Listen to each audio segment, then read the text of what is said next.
Welcome to Created Healthy. I'm Dawn Combs. It's a common idea that God gave us everything we need in nature, but do we believe it enough to walk that out in truth? Often the very same people who say this go looking for answers on how to use food and medicine from man-made sources. Everything man creates comes with a user's manual. Why would God be any different? I challenge you to join me in seeking revelation about our body, mind, soul, and spirit health by digging into His written word and in practicing pure science in the visible world of His creation. There are some difficult places in the Bible as we read.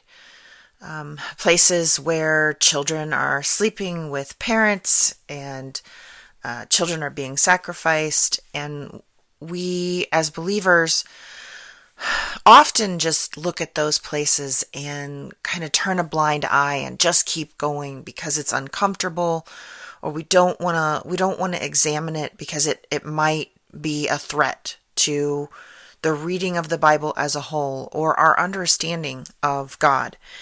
Today, in Judges 11 through 14, and there is a very disturbing instance here that is worthy of picking apart. I just don't think we grow in our faith.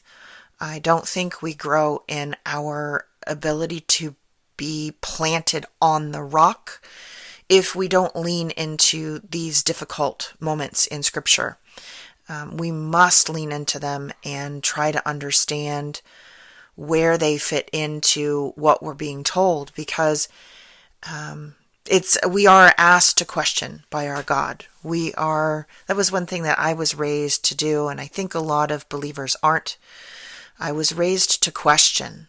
I questioned my parents at some point. It is a developmental stage as you are growing from child to adolescent to adult, to question your parent, to question their methods, to differentiate yourself, to decide who you are in relation to your parent.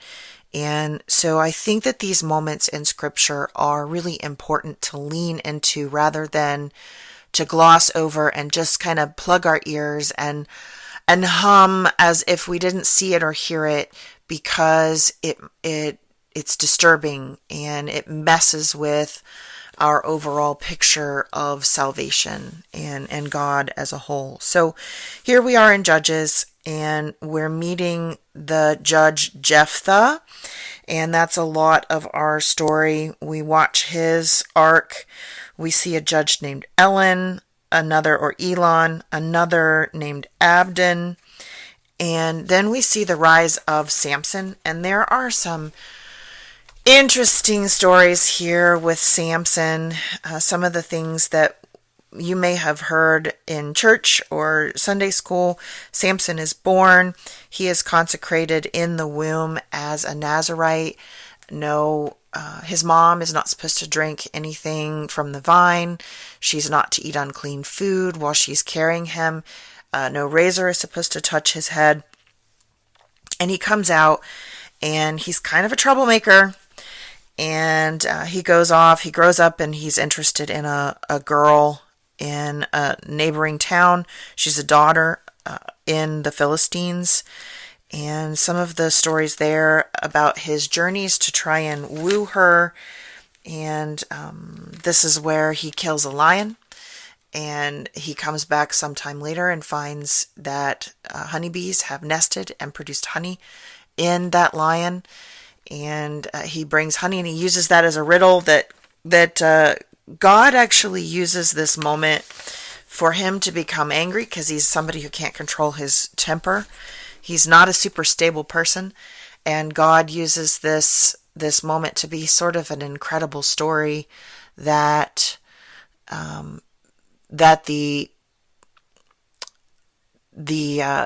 Samson would wind up becoming enraged and would kill the Philistines. So Samson's almost irresistible here to talk about, but I want to go back to Jephthah. It says that he is a son of Gilead and a harlot. He starts out in a bad way.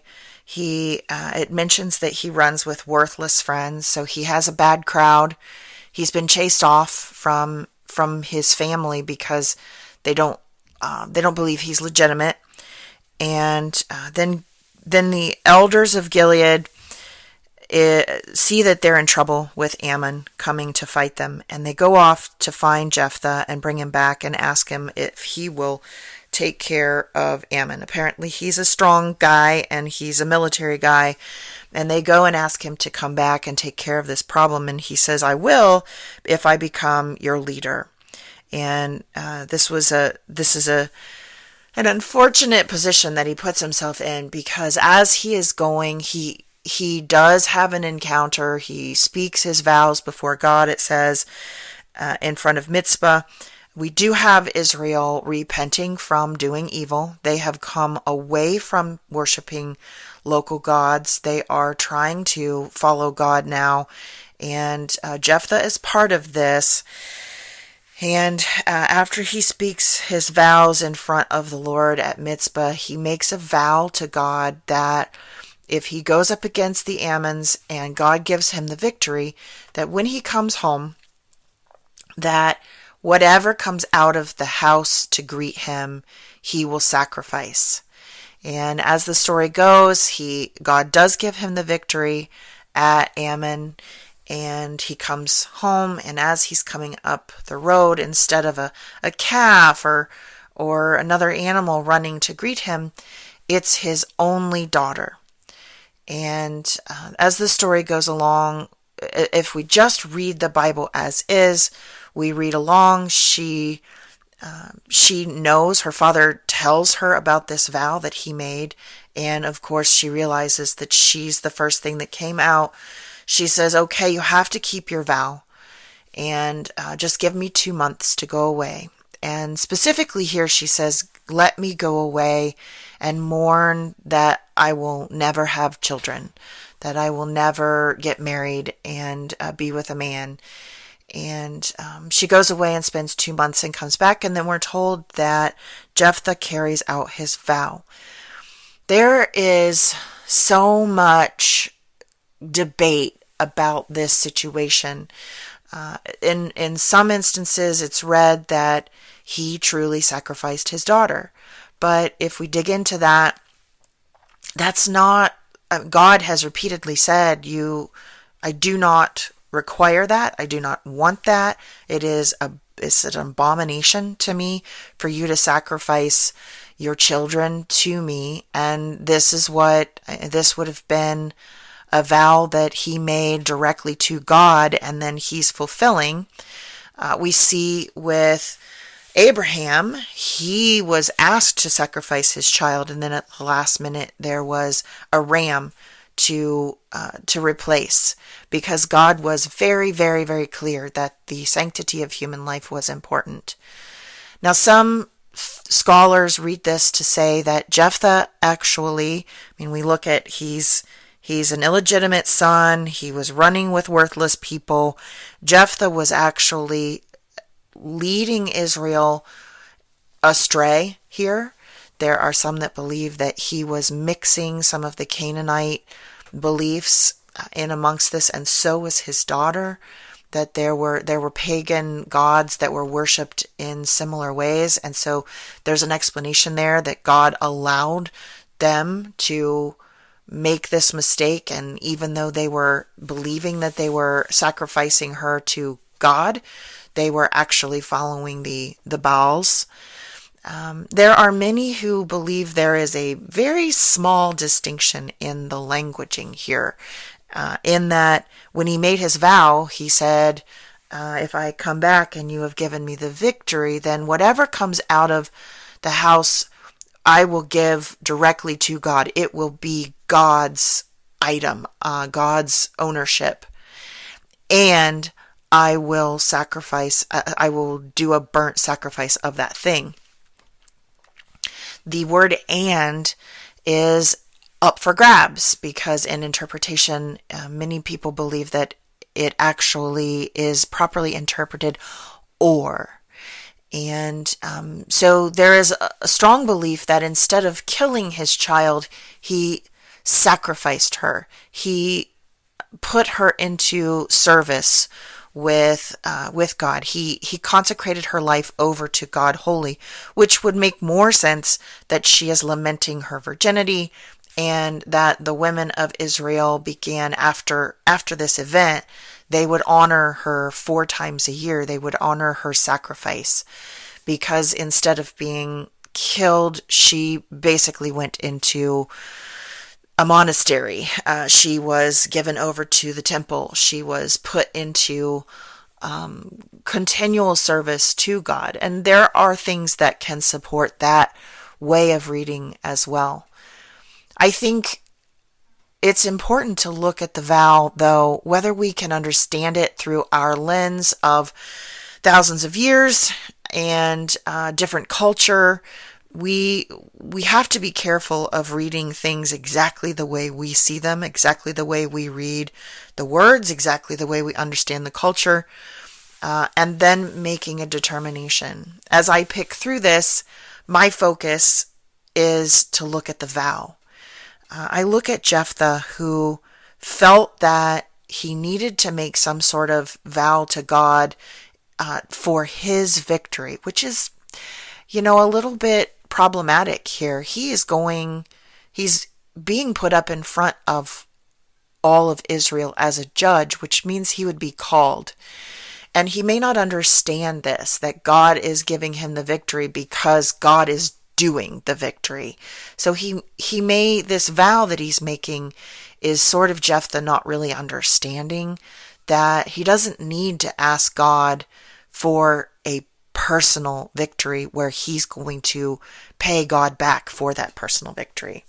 He does need to go and ask God to be before him, but I don't see a lot of evidence in all of this text as I read about him of Jephthah going to God first, except to ask for a personal victory.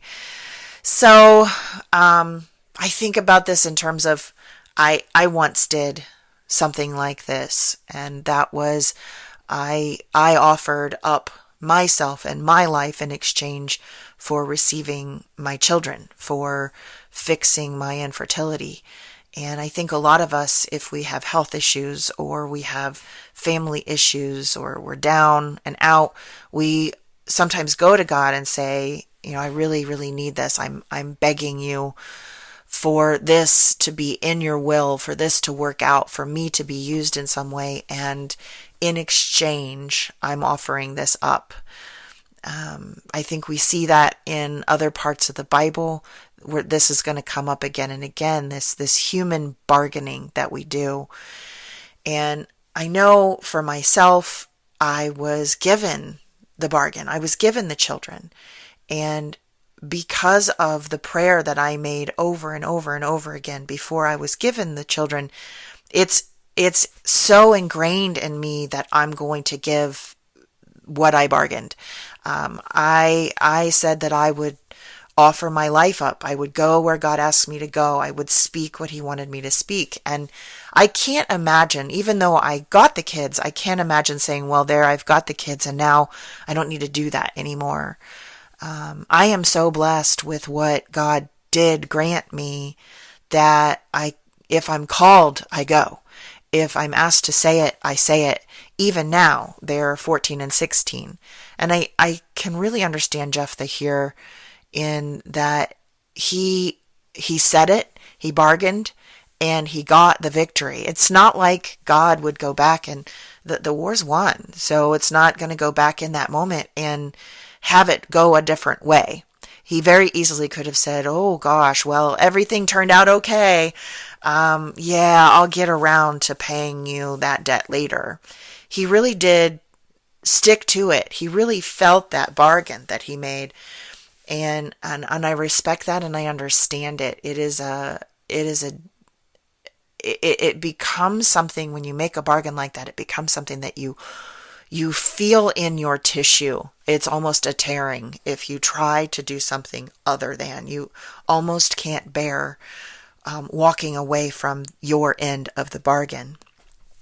And so I guess whether you wrestle with this moment and you feel that there is human sacrifice that was allowed by God and try to make sense of that, or whether you see that Jephthah gave up in exchange for asking for a personal victory. He gave up the continuation of his line in a time when having children was really, really important culturally.